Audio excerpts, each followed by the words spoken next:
Hello guys, welcome back to my channel. And आज मैं discuss करने वाली हूँ कि जॉइंट्स में पेन आने का रीज़न क्या होता है। अगर हम बात करें पूरे पॉपुलेशन की तो 50% ऑफ पॉपुलेशन ऐसे हैं जो जॉइंट्स पेन की प्रॉब्लम से गुजर रहे हैं।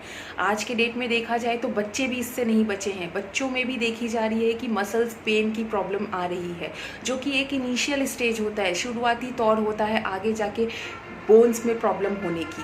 उनके स्टंटेड हाइट देखे जा रहे हैं, हाइट उनकी ग्रोथ उनकी अच्छी नहीं हो पा रही है। आखिर इसका रीज़न क्या है?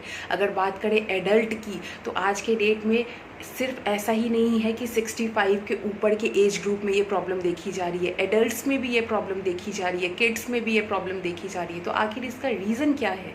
क्या हमारे डाइट में कुछ ऐसी विटामिन्स मिनरल्स की कमी हो रही है जिसके वजह से हमें ये प्रॉब्लम हो रही है, और जो हमारी बॉडी हमें इंडिकेट भी करती है शुरुआती तौर पे, पर हम समझ नहीं पाते हैं? या फिर कोई ऐसी मेडिकल कंडीशन होती है जिसमें ये जॉइंट पेन की प्रॉब्लम और बढ़ती चली जाती है? तो इस पूरे टॉपिक पे हम डिटेल में डिस्कस करेंगे और पूरी जानकारी लेंगे कि जॉइंट पेन की प्रॉब्लम से हम खुद को कैसे बचा सकते हैं। तो चलिए शुरुआत करते हैं। और एज यूजुअल उससे पहले अगर आपको ये वीडियो अच्छा लगे तो लाइक और सब्सक्राइब करना मत भूलिएगा, और एंड तक जरूर वॉच कीजिए ताकि आपको पूरी जानकारी डिटेल में मिल सके। सबसे पहले तो हम यही जानते हैं गाइस कि ये जॉइंट्स की जो पेन आती है उसका मेन रीज़न क्या है। अगर बात करें डाइट की तो क्या हमारे डाइट में कुछ ऐसी कमी हो रही है विटामिन्स की, मिनरल्स की, जिसके वजह से हमें ये प्रॉब्लम आ रही है? तो जी हाँ गाइस, अगर हमारे डाइट में, अगर हमारे शरीर में विटामिन डी की कमी होगी तो ये एक मेजर ऐसी विटामिन है जिसकी कमी के वजह से हमें जॉइंट्स में पेन आना शुरू हो जाता है। आज के डेट में अगर बात करें लोगों की तो लोग यही सोचते हैं कि सिर्फ और सिर्फ कैल्शियम की अगर कमी हो जाती है हमारे शरीर में तो हमें जॉइंट्स में पेन आनी शुरू हो जाती है। तो मैं आपको बता दूं गाइस, सिर्फ ऐसा नहीं है कि कैल्शियम की डिफिशियंसी की वजह से ही ये प्रॉब्लम्स जनरेट हो रही है। अगर आपके शरीर में विटामिन डी की कमी होगी तो ये एक मेजर रोल प्ले करेगा आपके जॉइंट्स में पेन आने के लिए। तो आपको ये चीज़ बिल्कुल ध्यान में रखना है कि आपके विटामिन डी का लेवल बिल्कुल एक्यूरेट हो, जितनी आपके शरीर को रिक्वायर्ड है उतने अमाउंट में हो। तो ये तो थी कि कौन सी ऐसी विटामिन है जिसके वजह से ऐसा हो रहा है हमें। अब बात करते हैं कि आखिर क्या क्या ऐसे सोर्सेज हैं जिसके थ्रू हमारे विटामिन डी की कंटेंट को हम प्रॉपर कर सकते हैं अपने शरीर में। तो बेस्ट सोर्स की बात करें तो वो है सनलाइट। सुबह की जो सूरज की धूप होती है वो बेस्ट सोर्स होता है विटामिन डी के लिए। अगर आपने सुबह मॉर्निंग की धूप ले ली तो आपको विटामिन डी की कमी होने के चांसेस कम से कम रहेंगे।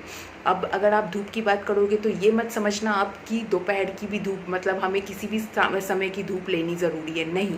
दोपहर की धूप, शाम की धूप, ये सारे धूप जब मतलब धूप जैसे जैसे इंक्रीज़ होती जाती है ना तो उसमें अल्ट्रा वायलेट रेडिएशंस भी आने शुरू हो जाते हैं। तो मैं बात कर रही हूँ यहाँ मॉर्निंग की धूप की। सुबह की जो उगती हुई सूरज की किरणें होती है उसमें best source of vitamin D होता है। और भी फर्दर दो सोर्सेज होते हैं जिससे हम विटामिन डी के कंटेंट को पूरा कर सकते हैं अपने शरीर में। दूसरा सोर्स है डाइट। अगर हम अपने डाइट में फुलफिल अमाउंट में, सफिशिएंट अमाउंट में विटामिन डी के सोर्सेज को इंक्लूड करें।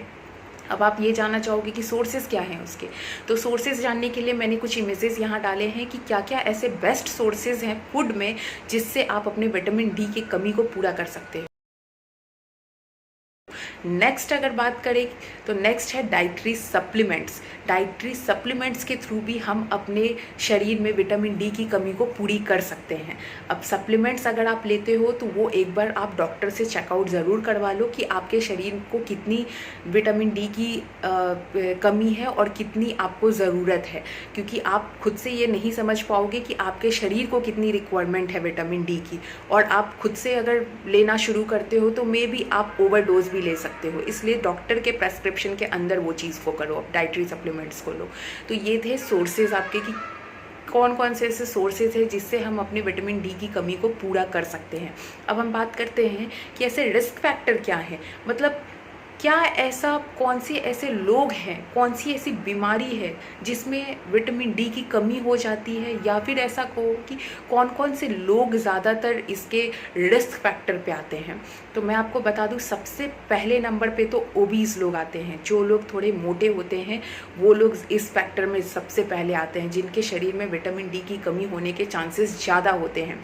क्यों? क्योंकि उनके शरीर में जितना फैट होता है ना वो कैल्शियम को या तो ऐसा कहो कि रिलीज़ नहीं करता है, स्टोर अगर कर लेता है तो वो रिलीज़ नहीं करता है, या तो प्रॉपर तरीके से स्टोर नहीं कर पाता है ज़्यादा फैट हो जाने के वजह से। तो ये एक मेन रीज़न भी है ओबीज़ लोगों में। अगर बात करें ओबीज़ लोगों की तो सेकेंडरी रिस्क फैक्टर उन लोगों में ये है कि अगर आप किसी तरीके की कोई सर्जरीज़ के थ्रू गुजरे हो, या तो कोई ऐसा को फैट रिलेटेड सर्जरीज़ या गैस्ट्रिक सर्जरीज़ के थ्रू गुजरे हो, तो आप उन लोगों में भी ये चांसेस ज़्यादा होते हैं कि उन लोगों में विटामिन डी की कमी होती है। अब बात करते हैं सेकेंडरी और कौन कौन से लोग हैं जो इस रिस्क फैक्टर पे हैं। तो जिन लोगों को डाइजेस्टिव रिलेटेड इश्यूज़ होती है, मतलब आम भाषा में हम कहें तो पाचन तंत्र रिलेटेड इश्यूज़ होती है, उन लोगों में भी ये रिस्क होता है कि उनकी विटामिन डी की कंटेंट में भी लो होती है। तो आपको अगर इस तरीके की कोई बीमारी है तो आप प्रॉपरली डॉक्टर से चेकआउट करवा लो कि आपकी विटामिन डी की लेवल प्रॉपर है या नहीं है। और भी कई सारे ऐसे रिस्क पर होते हैं पीपल जिनको जैसे किडनी की प्रॉब्लम होती है या लीवर की प्रॉब्लम होती है, वो लोग भी रिस्क फैक्टर पे होते हैं। तो किसी भी तरीके की अगर आपको मेडिकल इश्यूज़ है इनमें से, तो आप बिल्कुल चेकआउट कर लो कि आपके विटामिन डी की लेवल बिल्कुल एक्यूरेट है या नहीं है।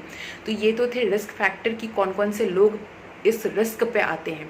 अब हम बात करते हैं कि प्रिकॉशंस क्या है इसके, क्या ऐसे ट्रीटमेंट्स हम ले सकते हैं जिससे हमारी विटामिन डी की लेवल बिल्कुल कंट्रोल में हो। क्योंकि अगर विटामिन डी की लेवल कंट्रोल में नहीं होगी, अगर वो लो होगी, तो वो कैल्शियम को भी एब्जॉर्ब होने पे अफेक्ट करती है गाइस। कैल्शियम हमारे शरीर में एब्जॉर्ब नहीं हो पाएगा शरीर अच्छी तरीके से, या तो अगर एब्जॉर्ब्ड है तो हमारे ब्लड में सही तरीके से सप्लाई नहीं हो पाएगा। तो विटामिन डी एक की रोल प्ले कर रहा है, ये आपको बिल्कुल ध्यान में रखना है। अब बात करते हैं प्रिकॉशंस की तरफ। प्रिकॉशंस में सबसे पहले तो हमें यही ध्यान रखना है कि हमारे डाइट में, हमारे फूड्स पार्टिकल्स में अच्छे अमाउंट में विटामिन डी हो। और अगर फूड में थोड़ी कमी है, अगर हम खुद जज ये कर पा रहे हैं कि हमारे डाइट में कमी हो रही है विटामिन डी की, तो कम से कम मॉर्निंग की जो बेस्ट सोर्स है सनलाइट, उसको जरूर ले ताकि हमारे लेवल थोड़े और बेटर कंट्रोल में आ सके।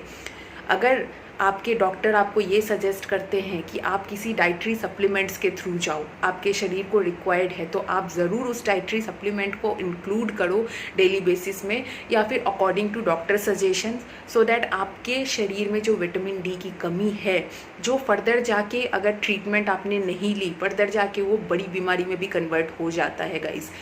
सही समय पे चेकआउट करना कि आपकी विटामिन डी के लेवल क्या है, ये बहुत ज़रूरी है गाइस। क्योंकि अगर टाइम रहते आपने नहीं चेकआउट किया ना गाइस, तो ये आगे जाके और भी ऊपर के स्टेज में चली जाती है, जिसमें एडल्ट्स की अगर बात बताऊं तो उनको ऑस्टियोमलेशिया हो जाती है। ऑस्टियोमलेशिया एक ऐसी कंडीशन होती है जिसमें हमारी बोन बहुत ही ज़्यादा वीक हो जाती है।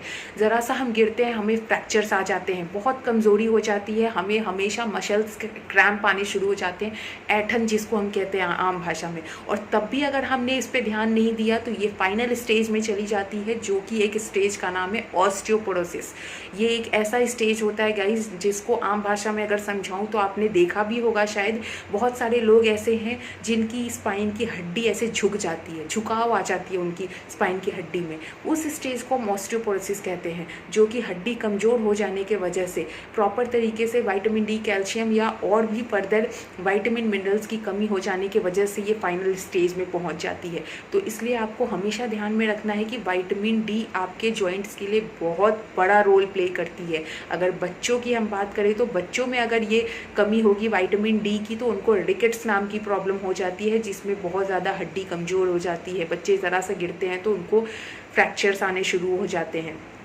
तो ये आपको ध्यान में हमेशा रखना है कि आपके बच्चों के डाइट में भी विटामिन डी सही अमाउंट में हो, और प्लस आपके बच्चे प्रॉपर तरीके से सनलाइट ले। तो आज के वीडियो में इतना ही गाइज। होपली कि आपको कुछ अच्छी इन्फॉर्मेशन मेरे वीडियो के थ्रू ज़रूर मिली होगी। तो एंड तक वॉच करने के लिए thank you so much, and आगे आने वाले वीडियोज़ के लिए साथ में बने रहिए और लाइक और सब्सक्राइब करना मत भूलिएगा। तब तक के लिए बाय बाय।